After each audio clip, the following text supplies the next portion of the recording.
Bonjour les amis, bonjour chers collègues, bonjour à la Fédération Addiction. Me voici de retour en ce jour de fête nationale du 14 juillet. Non seulement pour vous souhaiter de bons congés, bien mérités après la période que nous venons de vivre et cette crise sanitaire, mais aussi pour faire un nouvel appel à la mobilisation pour la vaccination. Vous le savez sans doute, la situation actuelle est un peu préoccupante. Nous sommes face à une quatrième vague liée au variant Delta. Cette vague va vraisemblablement toucher beaucoup de monde. En revanche, grâce au progrès de la vaccination, on peut penser que par bonheur, elle ne se paiera peut-être pas en termes de mortalité d'une façon aussi violente que les épisodes de l'année précédente. Néanmoins, si les personnes âgées sont assez bien protégées, il n'en va pas de même, on le sait bien, des personnes qui présentent des vulnérabilités, notamment les personnes que nous accompagnons et notamment les personnes qui présentent des problèmes d'addiction. En effet, des données récentes de l'assurance maladie nous montrent que à peine 10% finalement des personnes qui sont prises en charge par des traitements de substitution aux opiacés ont été vaccinées. Et c'est à peine un peu mieux, 30% pour les personnes qui ont des problèmes d'alcool. Or, nous savons que ces usagers, ces personnes consultent parfois difficilement les systèmes généralistes, ne font que pas toujours appel à Quel-Doc et aux plateformes Doctolib, et donc une bonne partie de la responsabilité de l'amélioration de leur vaccination repose sur nous.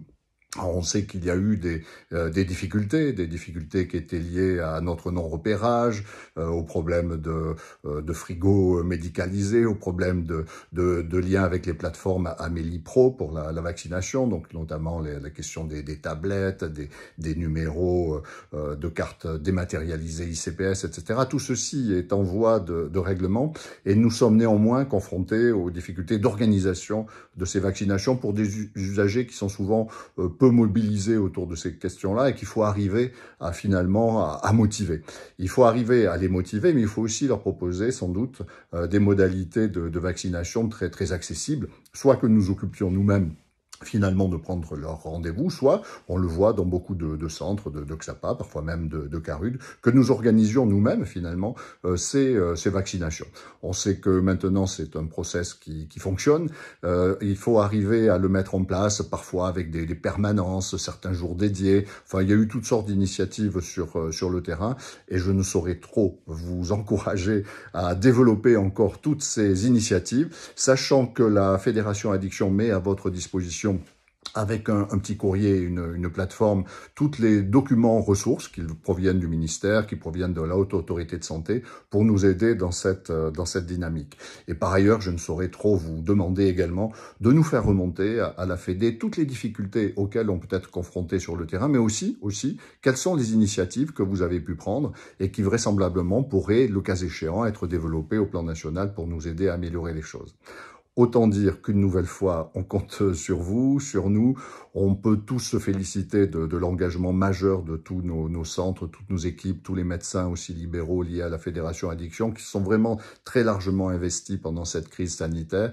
Il reste encore une bataille à gagner parce que le virus, vous le savez, ne prend pas de vacances et même il a l'air particulièrement actif en ce moment. Donc n'oubliez pas que la vaccination est un enjeu majeur pour les personnes que nous recevons. Un autre élément sur lequel je tiens à attirer votre attention, c'est que souvent, par rapport à des personnes qui sont éloignées de ces préoccupations sanitaires, mais qui font confiance dans leurs interlocuteurs de proximité, dans les travailleurs sociaux, auprès des médecins qu'ils peuvent rencontrer dans des XAPA ou des Carudes. Notre propre attitude par rapport à la vaccination est un élément évidemment essentiel. Et on sait que l'une des questions clés que nous posent les usagers à un moment ou à un autre, c'est « Et vous, vous l'avez fait, vous êtes vacciné, comment ça va ?» etc. Donc je ne saurais trop vous engager, vous inviter à accélérer encore plus le processus de votre propre vaccination sans attendre les obligations formelles qui nous ont été annoncées hier par le président de la République. Donc voilà, chers amis, je vous souhaite des bons congés récupérateurs pour arriver à repartir encore en meilleure forme à la rentrée. Et pour ceux qui vont être de service pendant les moments d'été, surtout, pensez à la vaccination, la vôtre et celle de nos usagers. Donc encore une fois, bonnes vacances et à bientôt. Au revoir.